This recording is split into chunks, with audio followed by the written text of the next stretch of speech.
পরিমাণ বৃষ্টি হচ্ছে, এখন একটু সুন্দর একটা ঘ্রাণ আসতেছে। এখন এর ভিতরে দিয়ে দেব ডিমটা। বাহিরে পড়ছে প্রচুর পরিমাণে বৃষ্টি, তো এখন মনে যাচ্ছে যে খিচুড়ি রান্না করব।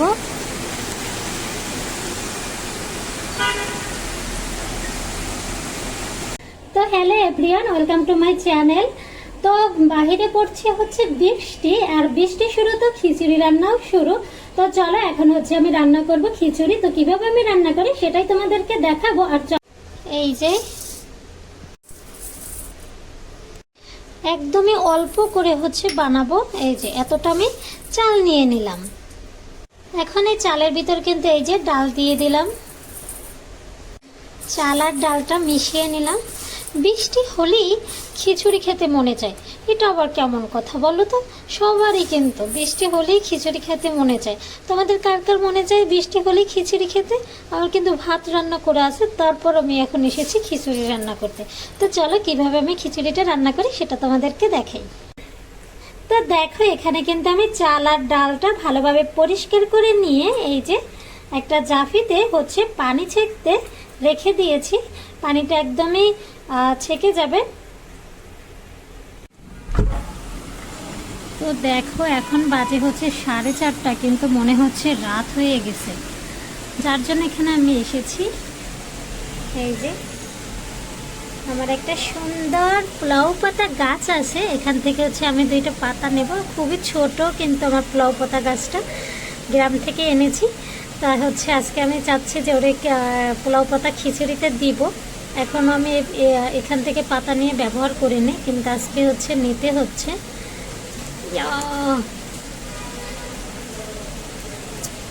এই যে আমি কিন্তু 2টা পাতা নিয়েছি। আর দেখো বাহিরের কি অবস্থা, মনে হয় যেন রাত হয়ে গেছে, কি পরিমাণ বৃষ্টি পড়তেছে। তো খিচুড়ি রান্না করার জন্য চুলায় কিন্তু একটা আমি পাতিল বসিয়ে দিয়েছি। এখন হচ্ছে দিয়ে দিব তেল। তেল গরম হয়ে গেলে তার ভিতরে দিয়ে দেব হচ্ছে 2টো এলাচ, দিয়ে দেব হচ্ছে 2 টুকরো দারুচিনি, তার ভিতরে দিয়ে দেব হচ্ছে পেঁয়াজ। সবগুলো ভেজে নেব।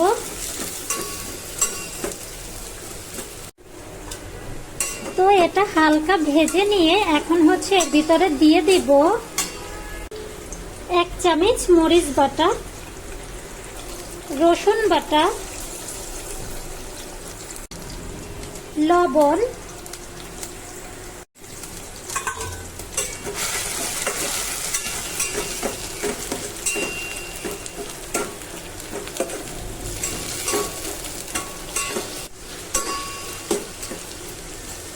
বাটা মরিচ এবং বাটা রসুন দিয়েছি। এটা একটু ভেজে নেব যাতে কাঁচা গন্ধটা চলে যায়।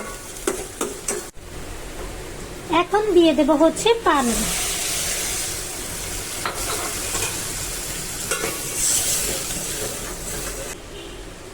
হলুদ, ছোট চামচের 1 চামচ জিরা।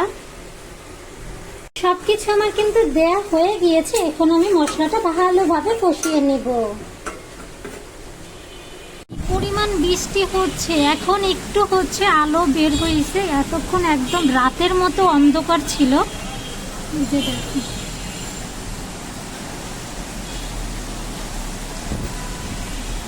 মশলাগুলো কিন্তু আমি ভালোভাবে কষিয়ে নিয়েছি। আর দেখো এই যে তেল ছেড়ে দিয়েছে। এই পর্যায়ে আমি কি করব, এই যে আগে থেকে ধুয়ে রাখা ডাল আর চাল আমি এর ভিতরে দিয়ে দেব।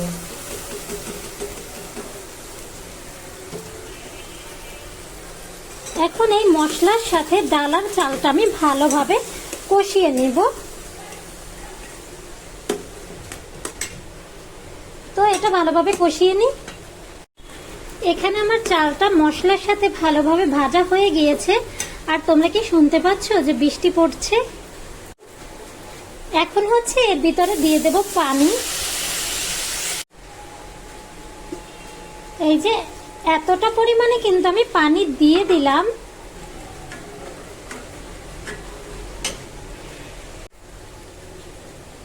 লাউ পাতাগুলো হচ্ছে পরিষ্কার করে দিয়ে দিলাম। ঢাকনাটা দিয়ে দিলাম। তো খিচুড়ির সাথে হবে ডিম ভাজা, তার জন্য এখানে পেঁয়াজ কুচি আর হচ্ছে কাঁচা ঝাল কুচি করে নিয়েছি। এখন এর ভিতরে দিয়ে দেব ডিমটা। দিয়ে দিলাম অল্প একটু লবণ। এবার এটা মেখে এখন হচ্ছে ঢাকনাটা উঠিয়ে নেব। ওয়াও, লাউ পাতার কি সুন্দর একটা ঘ্রাণ আসতেছে। এখন এর ভিতরে দিয়ে দেব হচ্ছে দুটো কাঁচা ঝাল। আবারও আমি ঢাকনাটা দিয়ে দেব। তো এখন হচ্ছে ঢাকনাটা উঠিয়ে দেখব। এই যে দেখো, পানিটা কিন্তু অনেকটাই টেনে গিয়েছে। এই যে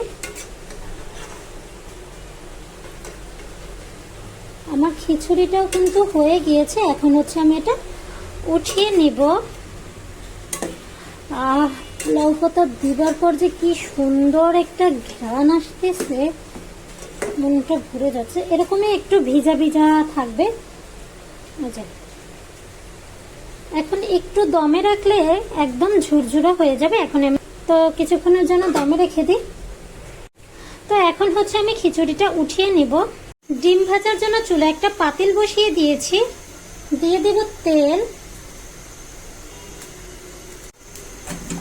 তেল আমার গরম হয়ে গিয়েছে। এখন হচ্ছে ডিমটা দিয়ে দেব।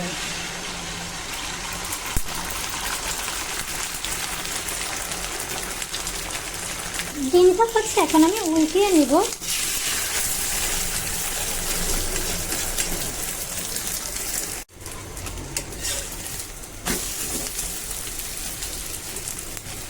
তো ডিম ভাজা আমার হয়ে গিয়েছে। এখন আমি এটা উঠিয়ে নেব।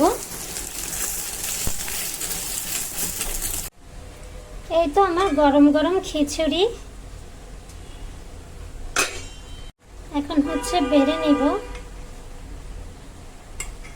এটা হচ্ছে বৃষ্টি আর ভিতরে হচ্ছে খিচুড়ি রান্না। তো আমার হয়ে গিয়েছে খিচুড়ি রান্না। তোমরা দেখতেই পারলে যে আমি কিভাবে। তো ঢাকাতে হচ্ছে বৃষ্টি, আর এই বৃষ্টির শুরুতেই তোমরা কে কে রান্না করেছো খিচুড়ি অবশ্যই কিন্তু কমেন্টে বলতে পারো। তো আজকের ভিডিও এই পর্যন্ত। সবাই ভালো থাকো, সুস্থ থাকো। আল্লাহ হাফেজ। বাহিরের বৃষ্টির সাথে খিচুড়ি।